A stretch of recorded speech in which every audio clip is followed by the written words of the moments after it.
cha amani tunajikabidhi mikononi mwako Mungu, tunaomba usaidie kila tulichopanga kiende kama kilivyopangwa, tuseme amen. Amen. Mimi nitamka Mabula, mwenyekiti wa kundi letu la Warriors. Ndiye wakati huu kuweza kuwakaribisha na viongozi wengine japo kwa dakika moja kila mmoja aweze kujitambulisha ili tujuane kwa majina na wasifu wetu pia. Katibu, karibu sana. Habari za jioni. Majina naitwa Shari, ni katibu wa nafakati za Warriors. Karibuni sana kwenye mkutano wetu wa kwanza wa Warriors. Habari zenu. Habari zenu tena. Kwa majina naitwa Mohamed Saidi, ni mweka wetu Warriors. Karibuni, tukeni mko. Tunakuja yule matundu. Asante. Habari zenu. Majina ni Mgombo Nusi.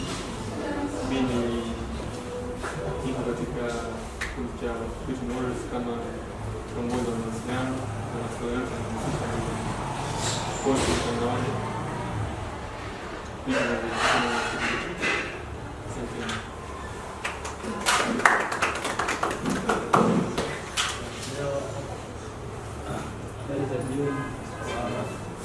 Kwa usemi fahamu kwa majina naitwa Adamu mwenyewe.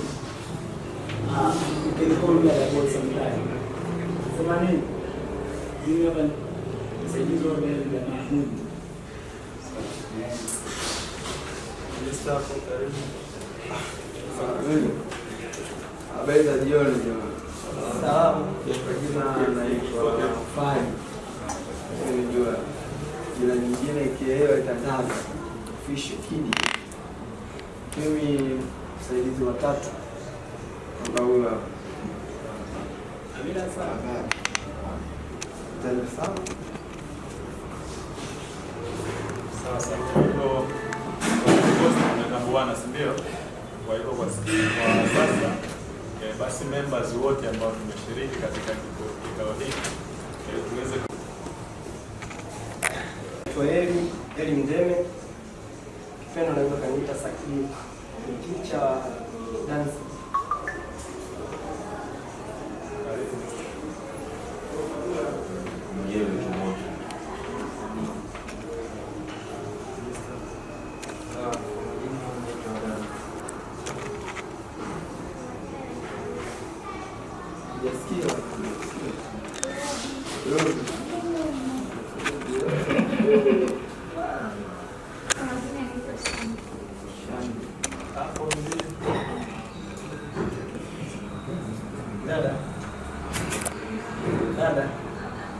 vijao na kugeuza kuwa kama fursa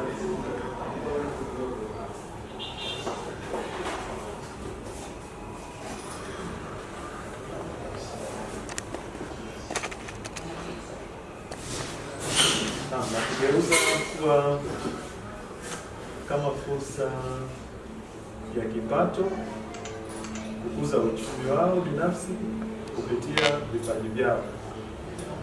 Safari na malengo ya kikundi hiki.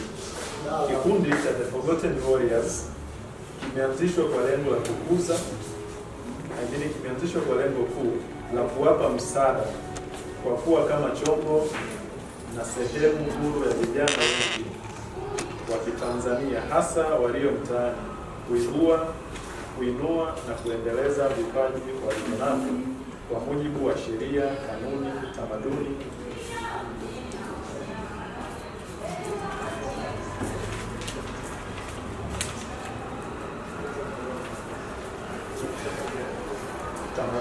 na katiba ya Jamhuri ya Muungano wa Tanzania, bila kukiuka katiba na maadili ya nchi yetu. Wazo la kuanzisha kikundi hiki lililetwa na kikundi cha vijana kadhaa walio chini na kutafakari namna ya kujikwamua kiuchumi, kusaidiana katika kuhakikisha tunapiga vita masuala ya ulembazi na unyang'anyi na matukio mbalimbali ya kiharifu, na pia kupiga vita janga kubwa la ukatili na udhalilishaji kwa vijana na wasichana kwa kigezo cha kutokuwa na uchumi imara, kwa kuweka karibu vijana wengi kwenye vipaji na hawajui namna ya kujitumia ili kuweza kujikwamua na kujitengenezea fursa kubwa ya kujipatia kipato kilicho halali.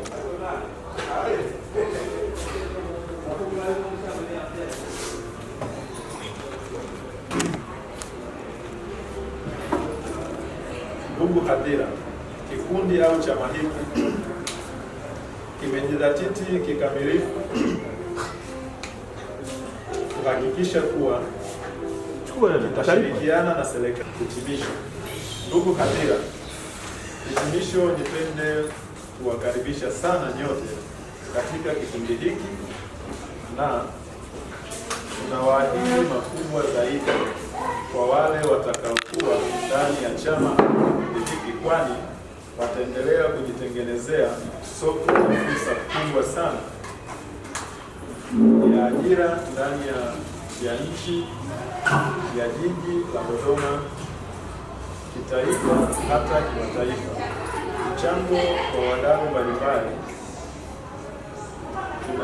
tuna uheshimu na kuutambua, na niwatakie kila la heri katika majukumu yenu. Kwa hiyo ndio hitimisho. Tunawatakia kila la heri katika vijana wote wenye vipaji. Kama tunavyojua kauli mbiu The Forgotten Warriors, kila kipaji kina thamani. Kwa hiyo tunawatakia kila la heri katika kupambania vipaji vyenu, katika kupambanua, na kama tulivyoona kuwa kila kipaji ni fursa ya kujiajiri, lakini pia fursa kama fursa zingine ambazo mtu anaweza kutumia kipaji chake kuweza kujitengenezea fedha. Naomba kuwasilisha.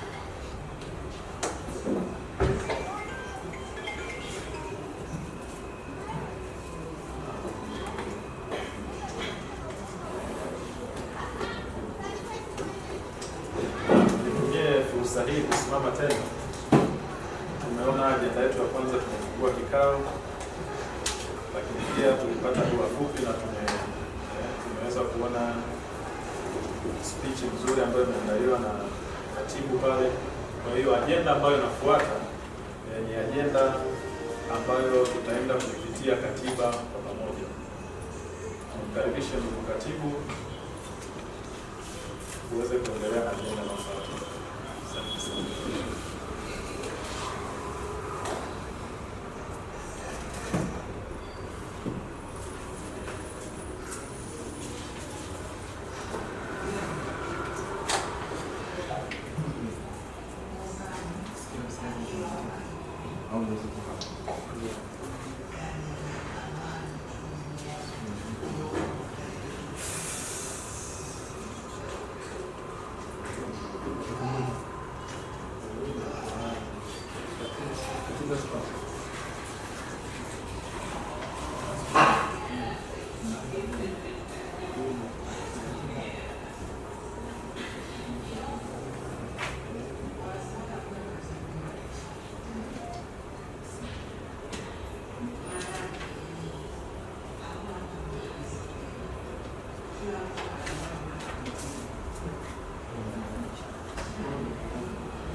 Tunaendelea kama nilivyosema ndugu mwenyekiti kwamba tunaenda kupitia katiba. Kwa wale ambao wana kopi za katiba tutaanza pamoja. Kikundi cha The Forgotten Warriors, katiba ya kikundi Aprili 2025. Imetayarishwa na kikundi cha Forgotten Warriors Dodoma. Utangulizi. Kikundi cha Forgotten Warriors kimeanzishwa rasmi mwaka 2025 ikiwa ni kikundi kinachokusanya pamoja vijana wenye vipaji mbalimbali mitaani yenye lengo la kuibua, kukuza na kuendeleza vipaji vyao na kugeuza kuwa kama fursa ya kujikwamua kiuchumi. Taratibu za kikundi cha Forgotten Warriors zimeandaliwa katika katiba hii na ndizo zitakazotumika kama mwongozo wa kikundi katika mambo yote kuhusu uendeshaji wa kikundi hiki. Kikundi hiki kitahusisha zaidi kusaidiana baina ya kila mwanachama mwenye kipaji, kipawa na ana lengo, nia na azma ya kujiendeleza ili aweze kupata uwanja mpana na kutengeneza fursa ya kipato na kukuza uchumi wake binafsi kupitia kikundi hiki. Katiba hii imepitishwa kwa kauli moja na wanachama waanzilishi, na kila mwanachama atakayejiunga na kikundi ana haki na wajibu wa kuisoma katiba hii, kuielewa, kuitetea na kufuata. Taratibu za kikundi. Jina la kikundi na makao makuu. Jina la kikundi litakuwa The Forgotten Warriors. Makao makuu ya kikundi yapo Dodoma. Madhumuni: moja, kuhimiza na kufuatilia maendeleo ya kila mwanachama au mwanakikundi. B, kuhakikisha umoja, ushirikiano na mshikamano kwenye shughuli zote za wanachama. C, kusaidiana wakati wa shida kama misiba, ugonjwa na majanga mengine. D, kusaidiana kwa hali na mali katika tabu na raha na kuwapa faraja wenye uhitaji wote, kama kuwatembelea wafungwa magerezani, kuwaona mayatima na wajane wenye uhitaji, kuwafariji wagonjwa na hospitalini, kutoa ushauri kwa wanaohitaji msaada wa ushauri. Pia kuanzisha miradi ya kisanaa ambayo itakuwa ni endelevu kama ilivyo lengo letu kuu, kuibua, kuendeleza na kukuza vipaji vya kila mwanachama ndani ya kikundi hiki. Dhumuni jingine ni kusaidia au kushiriki shughuli mbalimbali za kijamii, na dhumuni jingine ni kushirikiana na vikundi vingine vinavyofanya shughuli kama za kikundi hiki. Wanachama. Katika kikundi cha The Forgotten Warriors kutakuwa kuna wanachama wa aina mbili. Moja ni wanachama waanzilishi pamoja na wanachama washiriki. Mtu yeyote anaweza kuomba wanachama katika kikundi hiki iwapo ana sifa stahili za kujiunga na kikundi kama zilivyoainishwa katika katiba hii. Wanachama washiriki watachaguliwa na kufanywa wanachama baada ya kujaza fomu maalum ya maombi na maombi yao kupendekezwa na wanachama waanzilishi. Sifa za wanachama: awe na akili timamu, awe mnyenyekevu na msikivu, awe kijana wa Kitanzania, asiwe ni mwenye kutumia kilevi cha aina yoyote, awe na simu janja, awe na moyo mkunjufu na anayependa maendeleo, awe anayependa kujifunza, ajue kusoma na kuandika lugha ya Kiswahili, awe mwenye uwezo wa kujitolea katika mambo mbalimbali ya kijamii. Masharti ya wanachama. Moja, kiingilio. Ili kuwa mwanachama, kila mwanachama atakayekuja kuomba wanachama anapaswa kulipa kiasi cha shilingi 10,000. Kiasi hiki kitalipwa kwa mkupuo au ndani ya wiki 3 tu za kwanza. Ada. Kila mwanachama anapaswa kulipa ada ya kila mwezi kiasi cha shilingi 10,000 na itaweza kulipwa yote kwa mkupuo mmoja au taratibu mpaka ikamilike. Mwanachama atashindwa kulipa ada ya miezi 3 mfululizo atalipa faini ya shilingi 30,000 na limbikizo la deni la nyumba. Malipo yote yatafanywa kwa mweka hazina mhasibu, na hakikisha taarifa zake za malipo zimeingizwa katika kitabu maalum cha mhasibu. Haki na wajibu wa wanachama. Kila mwanachama ana haki ya kutoa mawazo yake bila uoga, hata kama mawazo hayo yatapingana na kiongozi yoyote au mwanachama mwingine. B. Kila mwanachama ana haki ya kupiga kura, kuchagua viongozi au kugombea nafasi yoyote ya uongozi kwa mujibu wa katiba. C. Kila mwanachama anawajibika kuhudhuria katika shughuli zote zinazohusu kikundi na wanachama wenzake bila ubaguzi. D. Kila mwanachama ana wajibu wa kuwahi katika vikao vya kikundi kwa muda uliopangwa. E. Kila mwanachama ana wajibu wa kusoma na kuelewa vyema katiba ya kikundi na kufuata maelekezo yake. Atayekwenda kinyume kwa makusudi atahesabika kuwa ni msaliti wa kikundi na hatua dhidi yake zitachukuliwa, ikiwemo kupewa onyo au kufukuzwa wanachama. Kupoteza wanachama. Mwanachama anapoteza haki yake ya kuwa mwanachama kutokana na sababu zifuatazo: 1. Kifo. 2. Kutohudhuria vikao vya kikundi bila taarifa yoyote kwa miezi 3 mfululizo au kubainika kuwa na sababu zinazotolewa na kutokuhudhuria vikao sio za msingi. 3. Kushindwa kufuata masharti ya katiba. 4. Kujiuzulu. 5. Kutowasilisha michango ya mwezi kwa miezi 3 mfululizo. 6. Ikithibitika kwamba mwanachama ana tabia za uchochezi zinazovuruga amani baina ya wanachama. 7. Kufanya kazi binafsi kwa kutumia jina la kikundi bila kikundi kuwa na taarifa. 8. Endapo mwanachama atapoteza wanachama, atapoteza haki yake ya wanachama, kiingilio na mchango wote aliotoa havitarejeshwa.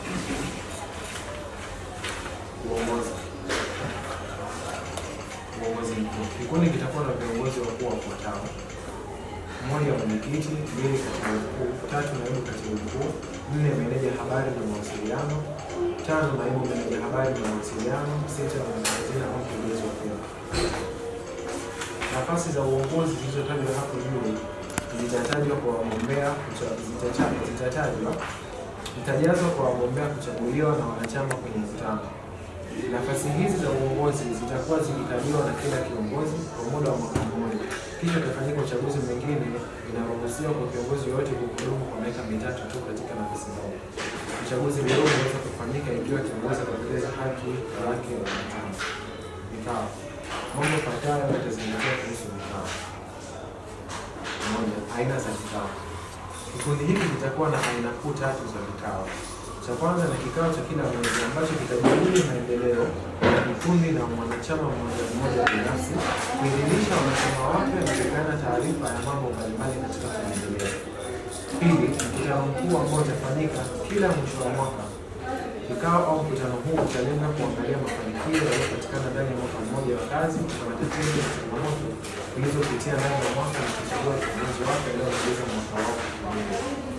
3. Kikao cha dharura ambacho kitaitishwa na katibu mkuu wa kikundi na kuendeshwa na mwenyekiti wa kikundi. Taratibu za vikao. Mwenyekiti ndiye ataendesha vikao akisaidiana na katibu atakayechaguliwa atachukua kumbukumbu za vikao vyote. Kikao kitajadili mada zitakazowasilishwa na ikiwa kutatokea mkutano, basi kura ya siri wazi itatoa uamuzi, na kama baada ya kupiga kura matokeo yatakuwa sawa, uamuzi utatolewa na mwenyekiti kwa kupiga kura ya turufu. Fedha za kikundi. Katika masuala ya fedha, tutakuwa na utaratibu kwa upande wa makusanyo mapato na matumizi ya fedha za mapato. Taratibu hizi zitakubaliwa katika mkutano wa kikundi. 1. Mapato. Mapato ya kikundi hiki yatatokana na 1. Michango ya wanachama itayotolewa kama kiingilio, ada ya mwezi na michango mbalimbali. 2. Pesa zitazotoka serikalini kama gawio la asilimia kadhaa za vijana zinazotolewa kutoka katika kila halmashauri. Na 3. Miradi mbalimbali itakayobuniwa na wanachama au kikundi katika kuhakikisha kuna ustawi wa kikundi kwa ajili ya kutekeleza na kufikia malengo ya kikundi. Matumizi ya mapato. Mapato yote ya kikundi yatatumika kwa ajili ya kutekeleza madhumuni ya kikundi. B. Katika kuimarisha umoja na mahusiano mazuri na jamii yetu, kikundi kinaweza kutumia mapato yake kwa ajili ya kusaidia watoto yatima na kuwashika mkono wanachama halali na hai katika matatizo kama misiba, maafa na kadhalika. 3. Fedha za kikundi hazitatumika kama mikopo baina ya wanachama au watu wengine. Mengineo mpinga katiba yetu ambayo itaongoza katika kuzifaulu kwa siku.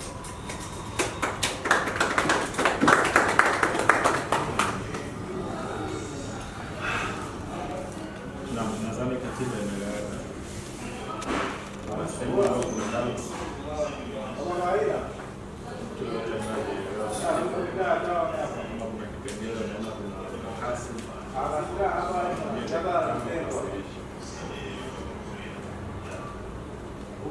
Wanachama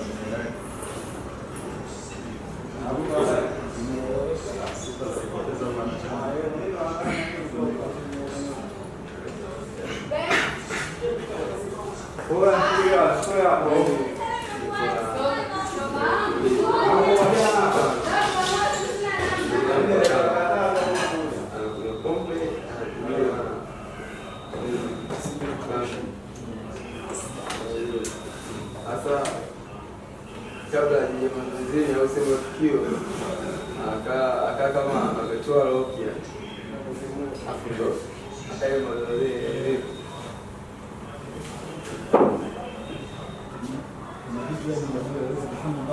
bado utoe lokia. Sasa wengine ndio wale kufanya kazi bila kutoa lokia.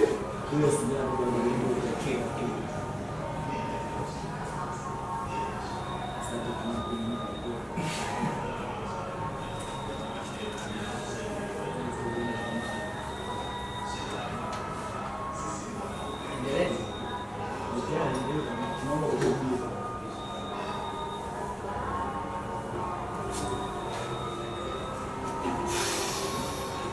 binafsi naomba kujiruhusu swali.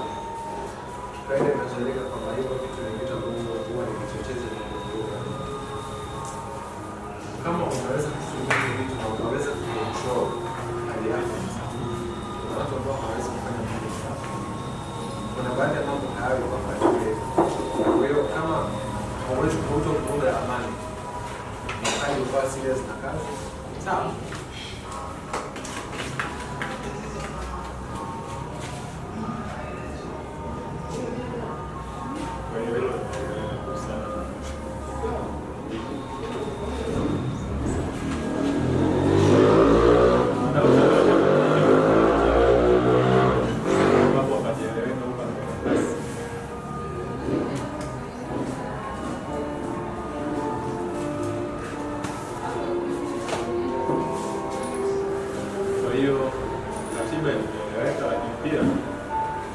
Swala la fomu imeandaliwa, fomu ambayo itamtambulisha mwanachama hai.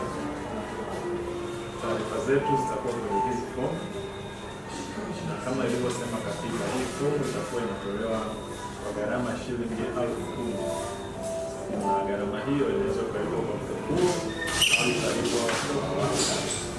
Sasa nikaribishe ndugu katibu kwa mara nyingine aweze kuipitia vipengele vya fomu kuona ina vipengele gani, ili kila mmoja awe anajua kinachohitajika katika fomu na kitu gani kinaandikwa kwenye fomu ili kuwa active member wa the Warriors, the Hidden Forgotten Warriors. Karibu.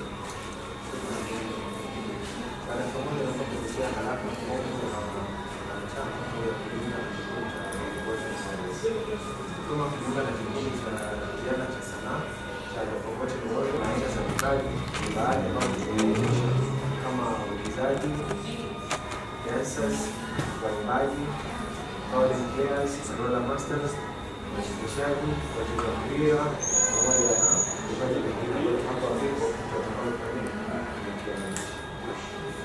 Viambatanisho vya nyaraka. Fomu nachukua viambatanisho vya nyaraka zifuatazo. Kwanza kopi ya kitambulisho cha BIDA, leseni au leseni kama vipo, vichapisho vya passport size pamoja na risiti ya malipo ya hazina kwa kikundi chuo.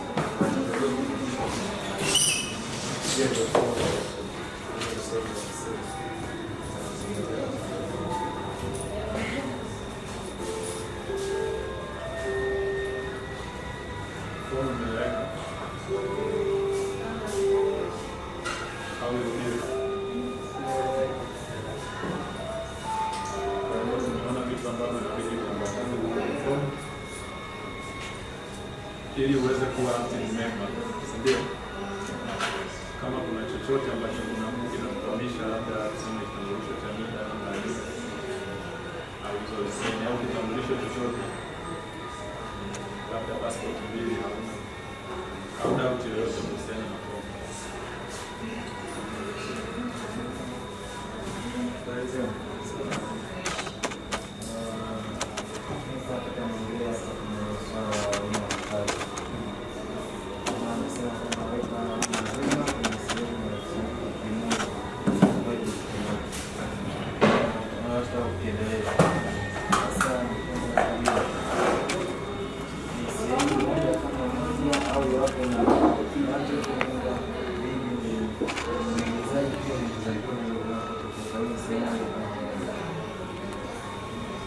Kama itakuwa ni sehemu moja,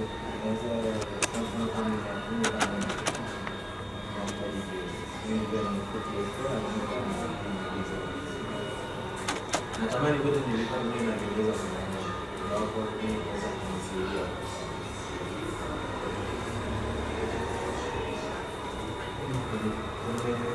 Hilo tunazungumza kwamba ili tuweze kupata focus, kwa sababu ni ngumu mtu kufocus katika vitu vingi, at least uwe kwenye 2 mpaka 3 hapo, ili tujue tunasafiri kwa mtu na ili aweze kupata focus zaidi. Lakini kusema kuendelea mbele ile jambo lingine itakuwa haitakuwa sawa, lakini inawezekana mtu kwa mbali, lakini isizidi 3. you have to pick the most one. Kama tatu, pick hizo tatu, then tuitumie. Ili kwa ajili ya kupata focus ili uweze kuhandle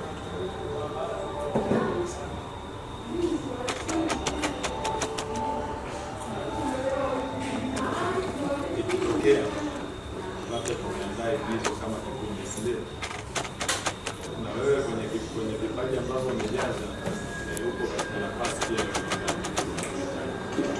ikitokea session yako ni session tu ambayo unapaswa, na sisi pia ambao hakuna hiyo vipaji, kama utahitaji support yetu na watu nyingine kuhusiana na kwa hiyo wote tumeelewa, si ndio? Wangapi wako tayari kujiunga leo?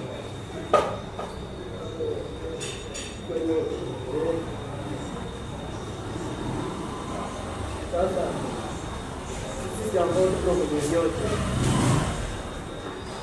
bwana mimi mchezaji mpira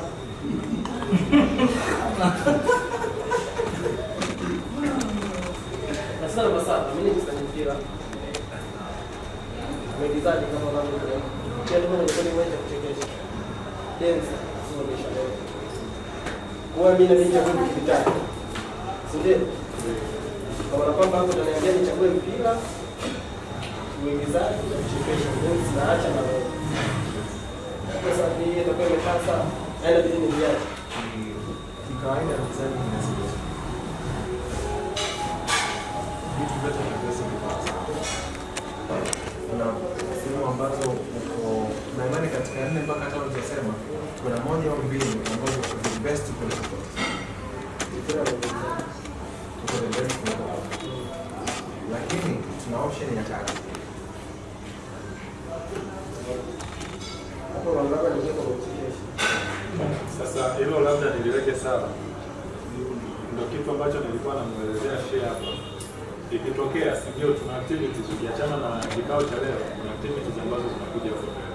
Tutakuwa na broadcasting, tutakuwa na session ya waimbaji, tutakuwa na session ya waigizaji, lakini pia dancers za Lola na bado tutalishapiga, ndio. Ikitokea kwenye hivyo vipaji ambavyo wao wamevijaza si vitatu, lakini mwenyewe unajua kuna vipaji vingine ambavyo ndio. Basi hivyo vipaji tutakusupport, lakini pia wewe utatusupport. Kwa mfano pale si umejaza katika vile ambavyo umejaza uigizaji umeiacha, ndio, lakini mimi nimejaza kimoja tu cha uigizaji. Itakapokuja kwenye activities zetu, nifika kwenye session ya uigizaji, ina maana nitaangalia katika kikundi nani na support, nani anaweza kukaa mbele ya kamera. Kwa hiyo sio lazima iko ukijaze hapo, lakini bado kitaendelea kutumika. Kwa hiyo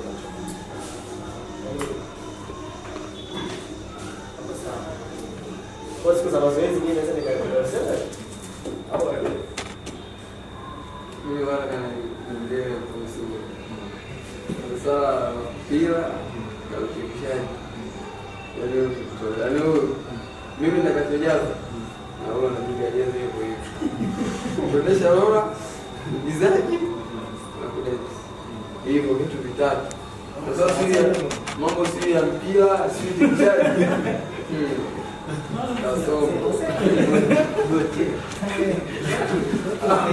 ya huwa napenda kupiga sana pale. Labda useme kipaji kingine cha kwa nacho ni drums, anapiga sana. Kijana kwa Mposa anapiga sana.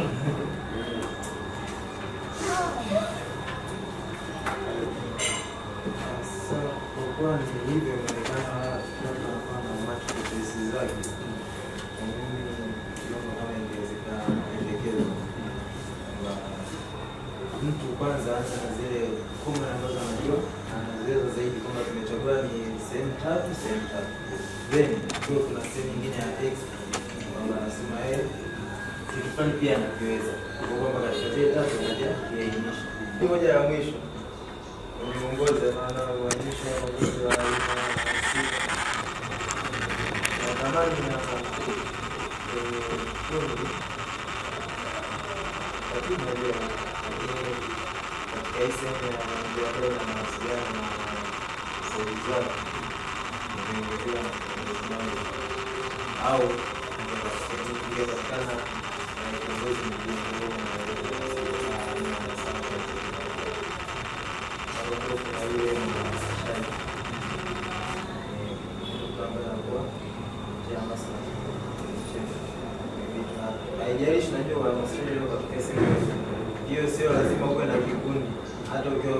sehemu au mimi umekata wewe mwenyewe.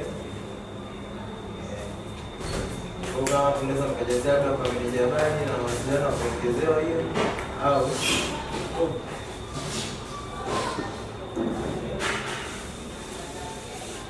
Bwana, maswali yako nimesikia vizuri na uko makini sana kwenye kujibu maswali, kuuliza maswali. Katika swala hilo la watu watatu ambao kwenye habari na mawasiliano, mimi ni mtu ambaye wa production. Yaani mimi nipo special kwa ajili ya kila kinachofanyika hapa kiende online. Umeelewa? Alafu kuna kaimu wangu, yeye ni special. Message namtumia mimi, yeye anatuma kwa watu ambaye ni Adamu. Ndio. Alafu kuna mhamasishaji wa vijana. Yaani tumefanya ubaya, watu hawajataja vile vyao ambavyo bila mhamasishaji wa vijana ni huyu ndani. Kaimu wangu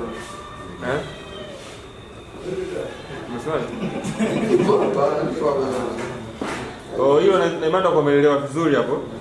Hapo cheo ambacho tunachotafuta sasa hivi ni kaimu katibu. Umeelewa? Ndio cheo ambacho au sio viongozi? tunamisi na katibu. Ndio cheo ambacho tunachotaka sasa hivi hapa. Na kwenye hapo naibu katibu mkuu tunaongea kuhusu issue ya gender balance. Kitu ambacho kimemata sana kwenye serikali yetu. Tunataka sasa wote wakati kitu chochote ambacho kinafanisha lazima mwanamke awepo. Tumezungumza kwamba naibu katibu mkuu ingepatikana mwanamke ambaye yuko smart, yuko intelligent, yaani mtu ambaye anaweza kuelewa kazi yetu. Basi tunapenda assignment sisi binafsi kama kuelewa chama cha vijana. Tunasema yeye atakuja hapa tutasema leo ni watu mmoja nao watu kwa hiyo kama utaweza kusaidia kwa hili kuonyesha management kupata mwanamke.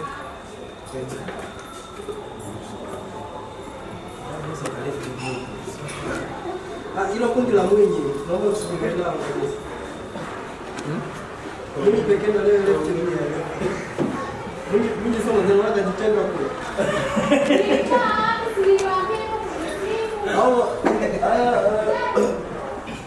Kabla tuendelee hapa tuliopo hapa ndio wale waliokuwa wanasema ndio watakuja, kuna uzuri wote wameomba. Mimi kwangu ipo moja ambaye ni mdada jinsia masuala ya makeup.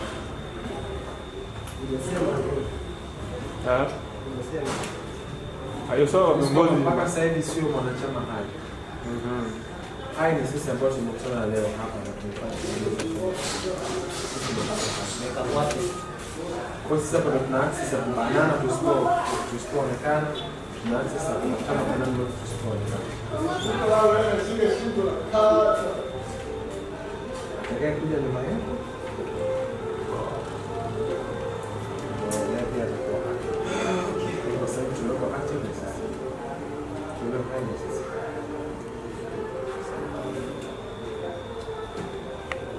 We need seriousness. Yani hatuta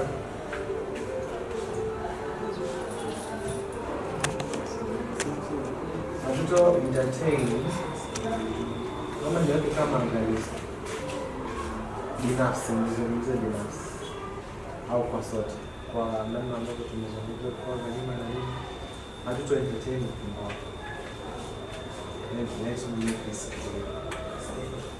kwa kufanya kazi, tunafanya kazi kwa sababu walio nyuma yetu tuna watu wakubwa. Binafsi siwezi kubalika kuonekana mpumbavu, mwenyekiti hawezi kuwa mpumbavu, mhasibu hawezi kuwa mpumbavu. Hatuwezi tukaja tukatengeneza ile proposal tukaipeleka kwa waziri au naibu katibu mkuu Wizara ya Tamaduni, alafu siku anakuja kutizama na kuobserve tunachokifanya, tunakuja kukuta tunafanya hiyo. We need seriousness, we need commitment. Tumeamua kufanya kazi, tufanye kazi. Kama unahisi hautaendelea na kesi yetu, it's better stay inside bado mapema. Au wongo. Yani it's better kwa pembeni bado mapema. Mbele sio kasema unaburuza. Na hapa katikati tutaburuzana sana. Tutapelekana sana kwa sababu we need to make something very perfect. Tunahitaji kila mmoja alichonacho kumtengenezea yeye fursa kupata kipato ya kupata pesa. Kwa hiyo na always huwa hakuna pesa ya bure. Uongo. Ndio na gharama. Hakuna pesa ya bure. Kwa hiyo unahitaji kitu, you have to work hard. Na sisi commitment yako ya work hard tutaiona kupitia hapa. Tutakuwepo, tutakuentertain. Ikitokea deal that outside inahitaji watu mwenye career kama ya kwako, if you're not serious utabaki. Tutakuacha. Nowadays tuna event makubwa yanafanyika Dodoma, wanahitajika watu wa rollers, sijui nowadays wamekuwa like a fashion, kusave na nini, chakula nini. Of course kama uko na hiyo career and you are not serious on that, tutakuacha, tutawakadili wenzio watakwenda. Wakitoa kuna deal wana percent zao wote endelea kubaki ndani. It's like tunaona Asafi, wako wasanii wengi lakini mashangao yanatoka wao na baki ndio bado. Ndio ambacho tutakifanya. So we need commitment, we need to work hard. Kwa sababu we are investing a lot of time, we are investing a lot of money on this. So tumeelewana ndugu zangu. If you think you are not serious, kaa tu pembeni. Yaani tu kaa pembeni, tusije tusikirane. Kaa pembeni. Ujisikii kufanya kitu, you just stay aside. We won't going to bother you anymore. Hatutokulazimisha, hatutokuforce. Ujisikii, kaa pembeni. Unajisikia wewe. Ile tutafika pahali tutamani kuwa na sisi, alafu sisi hatutokutanisha. Yangu mimi ni haya. Asanteni kwa kunisikia.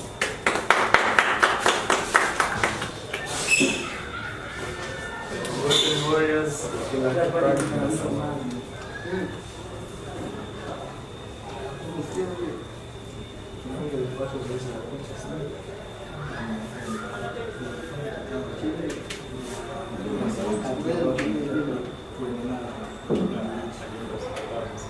mengineyo.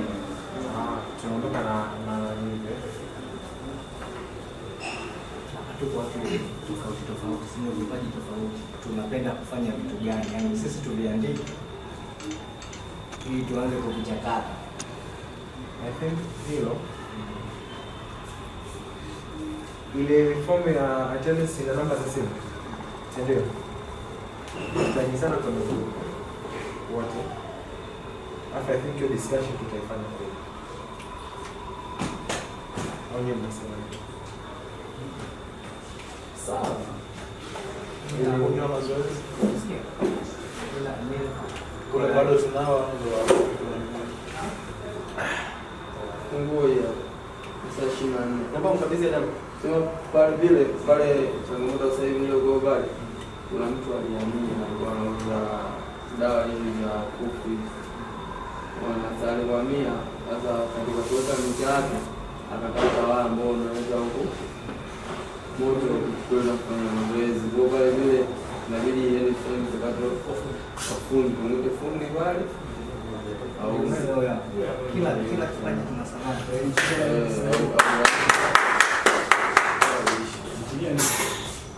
Yaani pale mazoezi hadi saa 8 za usiku sisi. Hata asubuhi kitaka kulala unalala. Hata usiku. nadhani kuanzia kesho minister hapo ufuatilie muungane kwa pamoja. Kuanzia kesho inabidi tuanze mazoezi. Makofi kwake tafadhali. Kitu ambacho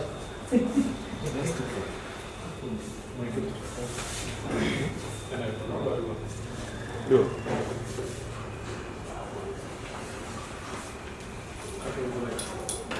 Saniwi wa wiwi wa wiwi.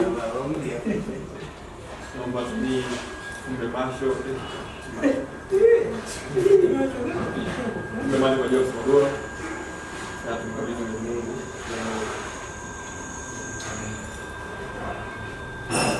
Baba, kama ulivyoanza kubariki zoni kitabu hiki, na hivyo tunaomba kubariki somo kitabu hiki na kufunga. Baba, sisi vijana wako wakosefu hatujui tulitendalo, lakini tuko hapa kwa ajili ya kitu chetu kimoja tu, kujiunga na kufanikisha malengo yetu katika maisha yetu. Baba, ndio kila kitu ambayo tunakutegemea katika dunia hii. Sisi vijana wako, sisi mashujaa tuliosaulika, tunaomba Baba utupokee na tuweze kujikuta katika kina kirefu cha maisha yetu. Amin. Amina sana. Mtoto mwokosa.